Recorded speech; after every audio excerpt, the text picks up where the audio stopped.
दोस्तों, दिल्ली में नगर निगम के चुनाव की तारीखों का ऐलान कर दिया गया है। दिल्ली चुनाव आयुक्त विजय देव ने प्रेस कॉन्फ्रेंस कर बताया कि दिल्ली में 7 नवंबर से नामांकन शुरू हो जाएंगे। 14 नवंबर नामांकन की आखिरी तारीख होगी। उसके बाद 4 दिसंबर को वोटिंग होगी और 7 दिसंबर को मतगणना होगी। आपको बता दें कि दिल्ली में 70 सीटें हैं। 68 विधानसभा सीटों पर 250 वार्ड हैं। यहाँ इलेक्शन करवाए जाएंगे। पिछली बार की ईवीएम का यूज किया जाएगा। 50,000 से ज्यादा ईवीएम रखी गई है। सबसे पहले मॉक पोल होगा, नोट का इस्तेमाल होगा। वोटर की सुविधा के लिए फोटोग्राफ युक्त आईडी कार्ड दिखाना होगा। चुनाव में 1 लाख से ज्यादा कर्मचारियों की तैनाती होगी। इनमें पुलिस भी शामिल होगी। वहीं चुनाव में 250 एआरओ होंगे, 2000 सेक्टर मजिस्ट्रेट होंगे, 68 जनरल ऑब्जर्वर तैनात होंगे। दिल्ली में आज से ही आचार संहिता लागू हो जाएगी और उसके बाद लगातार नियमों की निगरानी की जाएगी। मॉडल बुक ऑफ कंडक्ट की एक बुकलेट जारी की जाएगी जिसमें सारे प्रावधानों का उल्लेख है। लाउड स्पीकर पर रोक रहेगी। इसके लिए आपको परमिशन लेनी होगी। आपको ये भी बता दें कि आज से ही अवैध होर्डिंग्स और पोस्टरों के खिलाफ तत्काल कार्रवाई होगी। रात 10 बजे से सुबह 6 बजे तक लाउड स्पीकर की परमिशन लेकर बजा सकेंगे। उम्मीदवारों का नामांकन 68 स्थानों पर सुबह 10 बजे से दोपहर 3 बजे तक होगा। पुलिस को भी उचित सुरक्षा मुहैया कराने के निर्देश दिए गए हैं। उम्मीदवार 5,75,000 से बढ़ाकर 8 लाख रुपए तक खर्च कर सकते हैं।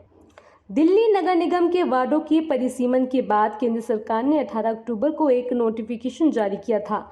नोटिफिकेशन में आयोग ने कहा था कि मुख्य निर्वाचन अधिकारियों द्वारा संशोधित मतदाता सूची की अंतिम तिथि 1 जनवरी 2022 है। इसे एमसीडी चुनावों के लिए मतदाता सूची के रूप में माना जाएगा। अधिकारियों ने कहा था कि इसका मतलब ये है कि जो लोग 1 जनवरी 2022 तक मतदाता बने हैं वो ही आगामी एमसीडी चुनाव में अपना वोट डाल सकेंगे। दोस्तों, दिल्ली नगर निगम की कुल 250 पार्षद सीटों में से 42 सीटों पर अनुसूचित जाति यानी एससी के लिए आरक्षित किया गया है। 42 रिजर्व सीटों का फैसला दिल्ली का राज्य निर्वाचन आयोग चिन्हित और आरक्षित करके नोटिफिकेशन जारी करेगा। वहीं 50% सीटें महिलाओं के लिए रिजर्व रहेंगी।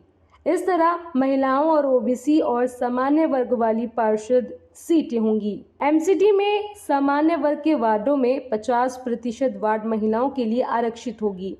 इस तरह से अनुसूचित जाति के लिए आरक्षित वार्डों में महिलाओं के लिए 21 वार्ड और सामान्य वर्ग में 104 वार्ड महिलाओं के लिए आरक्षित होंगे। आमतौर पर यह प्रक्रिया चुनाव की घोषणा करने के कुछ दिन पहले की जाती है। ऐसे ही ओबीसी के लिए 27% सीटें आरक्षित करनी होगी।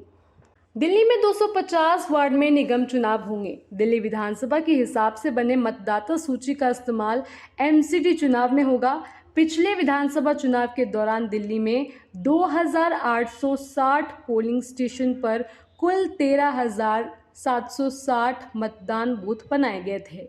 लेकिन ये निकाय चुनाव है, ऐसे में मतदाताओं की संख्या बड़ी है, जिसके लिहाज से मतदान केंद्र संख्या पहले से ज्यादा होगी। दिल्ली नगर निगम चुनाव में सीधे मेयर का चुनाव नहीं किया जाता है, बल्कि पार्षद के जरिए होता है।